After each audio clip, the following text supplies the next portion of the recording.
Hello, you lovely humans. Would say I'm back, but most y'all would just be like, I don't even know who you are. So here's my really late review of Final Fantasy 16. I did play it when it was released last June. I just couldn't write up a script that I was happy with for a video, so I held it off for a while to get my creative juices flowing again. A couple months later, I replayed the entire game on New Game Plus to refresh my memory on it, which I needed to do to work towards the Platinum Trophy anyway, clocking in at exactly 100 hours. And that's 100 hours I could have put into better games, because this game, Mid. similar to how certain movie trailers are better than the movie itself, the demo of Final Fantasy 16 was better than the full game. When I played the FF16 demo, which features the opening 2 hours of the game a few weeks prior to its release, I was so confident this was going to be my favorite Final Fantasy. It was that good. It was a very promising start. After experiencing the game in its entirety though, I'm kinda lukewarm. If we take a look at the synopsis for Final Fantasy 16, that is exactly what is depicted in the demo, or the first 2 hours of the game. Tragedy strikes our main protagonist's nation, his kingdom gets attacked, and he swears revenge on the dark icon Ifrit, responsible for the death of his younger brother. It seemed like we were in for a dark, gritty revenge tale, but that didn't end up being the central plot at all, as Clive's personal mission resolves rather quickly to veer into a different direction. The reason for that is because, okay, this could be considered a major spoiler, but not really because it's given away in all the marketing. If you don't want to know like any revelations from this game, I suggest coming back to this video after you played it, because I will talk about a particular twist that occurs quite early into the story, alright? Okay, so Clive is Ifrit. If you look at almost any of the artwork of Final Fantasy 16, it's gonna be Clive and Ifrit somewhere in the back like it's his inner demon. There was also gameplay footage before launch showing the player controlling Ifrit. There's even a clip in one of the trailers where Clive literally goes, "Come to me, Ifrit!" Ifrit is Clive's summon, meaning he's the one that kills his younger brother in the prologue, though he didn't have any awareness or control of himself. This is unraveled not too deep into the story, so either it has to go into a different direction or Clive unalives himself and credits roll. Obviously it's a former, so where does the narrative go from there? Well, the game's like, today's subject is slavery and freedom. in the world of Valencia, there are certain people known as bears who have the ability to utilize magic independent of the divine mother crystals. Most are tested at birth and marked with a face tattoo so they can be identified by others as inferior beings and cruelly worked until death. The game takes the time to depict the full oppression inflicted on bears, which eventually initiates Clive's ultimate mission to liberate these victimized individuals, to create a world where they are seen as equals and can live and die on their own terms. A phrase that is said frequently throughout the game. No, I only wish to offer our kind of choice. A place where we can die on our own terms. A world where we can live and die as equals. That's what he wanted. What we want. He wanted to build a world where people could die on their own terms.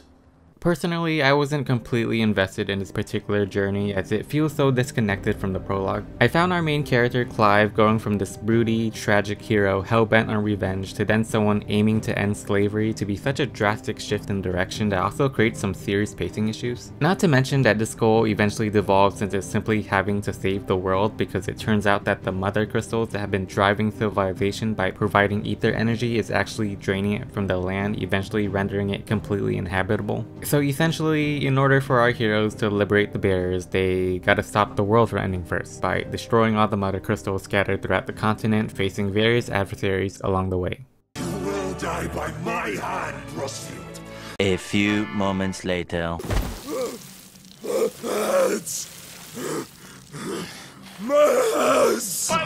This story desperately needed additional personal intrigue to be more compelling than it is, which I think could have still been possible even after dropping the revenge plotline, because even though it turned out Clive was the one that killed his brother, it was his mother Annabelle that was the mastermind behind the attack on his nation. She betrays their entire family in exchange for power without a second thought. It appeared she was going to be a major villain in this game, but that didn't end up being the case either. After the prologue, she takes a backseat, and with the limited screen time that she has, she spends most of it antagonizing her stepson, another character I found to be a little underdeveloped as well. Clive only has one brief confrontation with her following her betrayal several hours deep into the game, and then she's just gone for the rest of it. At that moment, I was like, wow, that was undercooked. I don't love how the story unfolds after everything that's established in the opening. I think it would have been a lot more interesting if Annabelle posed a major obstacle to Clive's mission in liberating the bears, which is actually kind of perfect considering she views them as impure, even going as far as instituting an order of knights to purge them.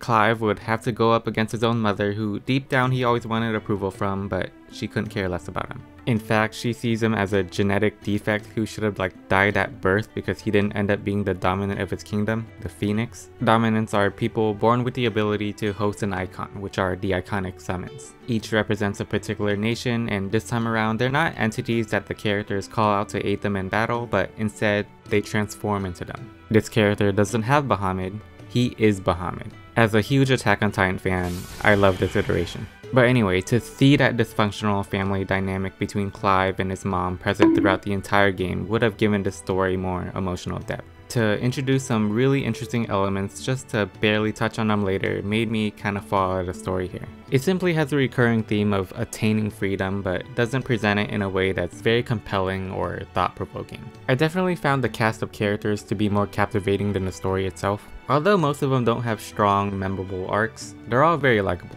I really got the sense of family from them by the end of their journey, and the one character I want to specifically talk about is Sid.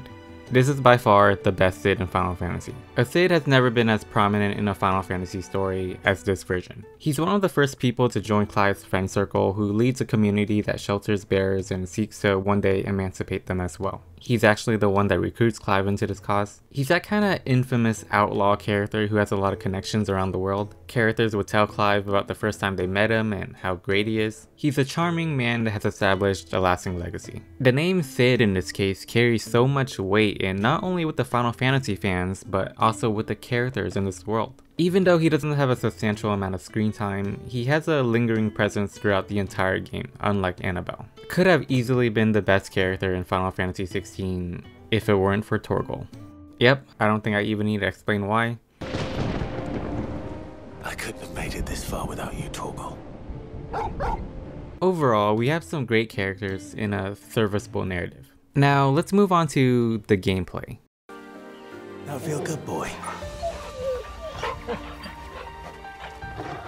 10 out of 10. The combat is a full-on real-time action-based system, and it is currently the most satisfying and responsive action-based combat in a Final Fantasy title, in my opinion. You got your basic slash attacks, dash strikes, down thrusts, but this combat system is really centered around these more powerful abilities linked to the icons. Although Clive possesses the Infernal Ifrit, the icon of fire, he also has the special ability to absorb the power of other dominants, so the further you progress through the story, the more elemental powers you acquire to switch between during combat, each providing distinct playstyles and abilities. It very much reminded me of Infamous Second Son. You can equip up to 3 icons along with 2 of each of their unique abilities, which can be activated with the right trigger followed by the assigned face button, although a cooldown time is required after every use. These are the attacks you're going to rely on the most as they pump out the most damage. Some are also really good for crowd control, others are efficient in staggering enemies. You can even string together some nasty combos by chaining your basic attacks in tandem with these abilities, which is how you'll get the most satisfaction out of this combat system.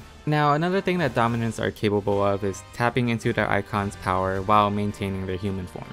I believe they call it semi-priming. It's almost like a Super Saiyan power-up that you'll see characters do a number of times in cutscenes, and I appreciate how it's a gameplay feature as well. Underneath your health bar, there's going to be a secondary meter that fills as you deal damage, and once it's sufficiently replenished, you can go into limit break, which makes your basic attacks substantially stronger. You'd also be more resilient to enemy attacks and regenerate health as you deal damage. It's pretty much how Spartan Rage functions from God of War, and a great feature to help you turn the tide in battle.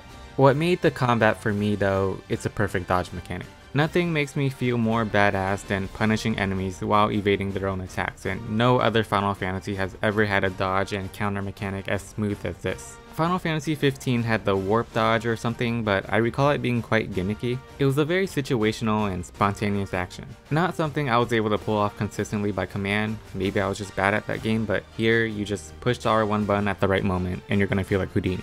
Love it. You also have the option to parry enemy attacks by striking at the exact same moment they do. Doing so would slow down time, allowing you precious seconds to land some free blows before they recover. I don't recommend directly attempting parries as it's a riskier maneuver that's only slightly more rewarding if successfully executed.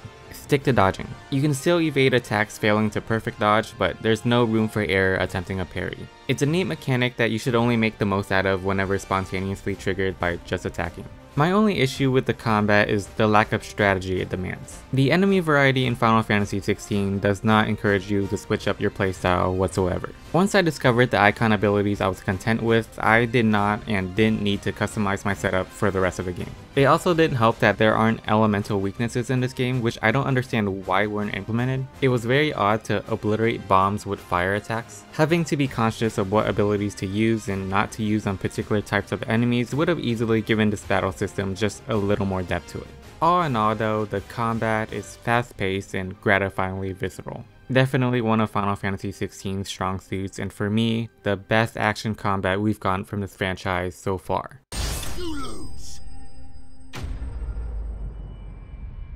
Now of course I cannot forget about the icon battles, so let's get into that.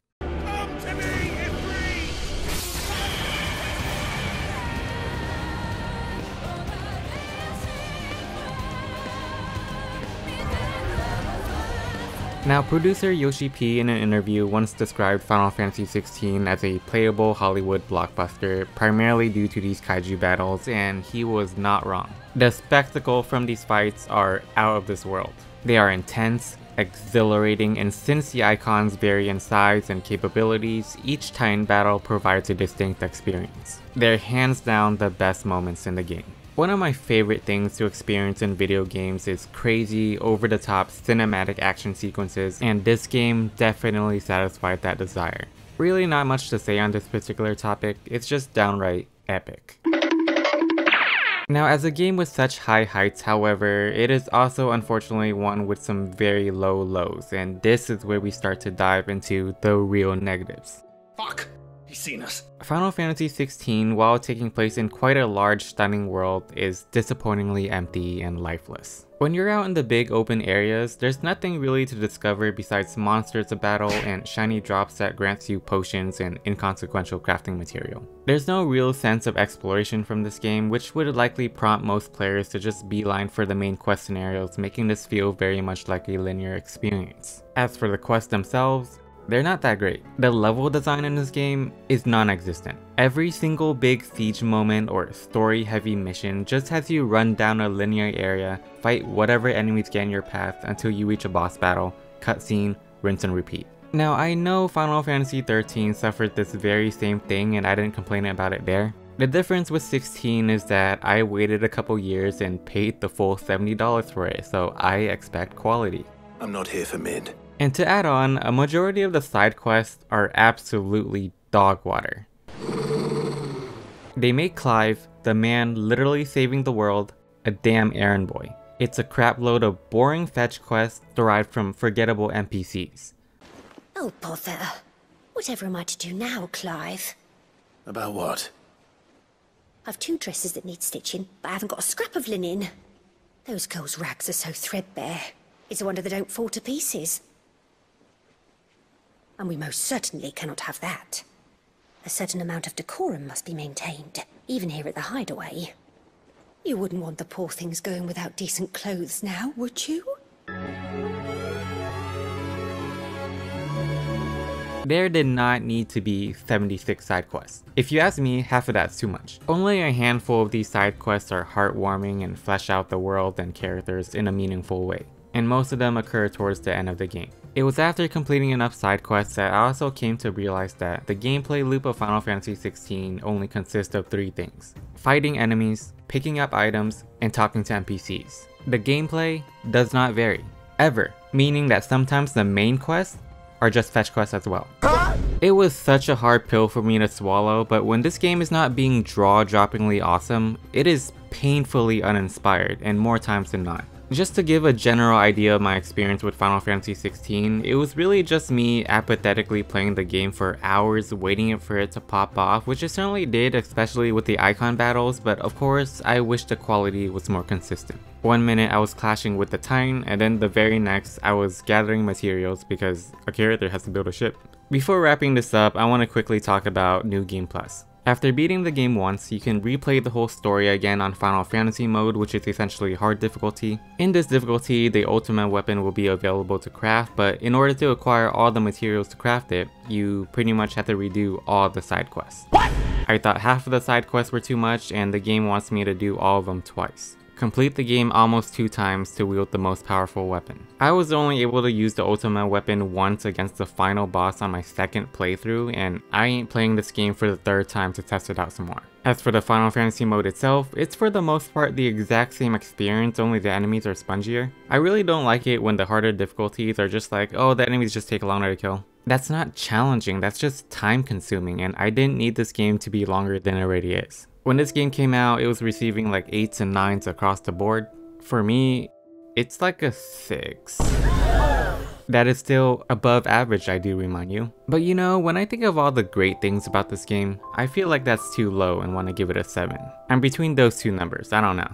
6.5. Final Fantasy 16 to me feels like it was made by a team that knows how to make a game with really satisfying flashy action, but that's really it. There's no variety to the gameplay. The story, although surpasses every other Final Fantasy narrative within the modern era, is still nothing to write home about. This game is wasted potential. But to put that in more positive words, there are elements here that I really like. Again, as an Attack on Titan fan, this game has my favorite depictions of summons. It has the best, and will probably forever have the best version of Cid. He's that well written here. All the protagonists in Final Fantasy 16 are lovable. It's just a shame that these components weren't in a better game. Now, this isn't a game that I would discourage anyone to play if they're interested in playing it, because it's far from the worst thing in the world. There are 10 out of 10 moments here. To be real, it's probably better than the majority of the other FF titles I have reviewed on this channel so far, and which I was mostly positive with. However, as the latest mainline next-gen Final Fantasy title, I'm disappointed in it. I remember when the credits started rolling after my initial playthrough, I was like, well, maybe in another 7 years. That's gonna be it for me on Final Fantasy 16. I know this game also has DLC expansions. Echoes of the Fallen is already available, but I'm not really interested in playing it. It seems like it's primarily just a bonus dungeon where you fight more enemies, and I had my fill with that from the base game. I will be playing Rising Tide though. That one seems promising as it appears more story focused and features the lost icon Leviathan. Icon battles are one of the best things about this game, so looking forward to that later this year, along with of course Final Fantasy VII Rebirth releasing just next month. Those are a few future projects I plan to tackle this year. I will see you until then. Later.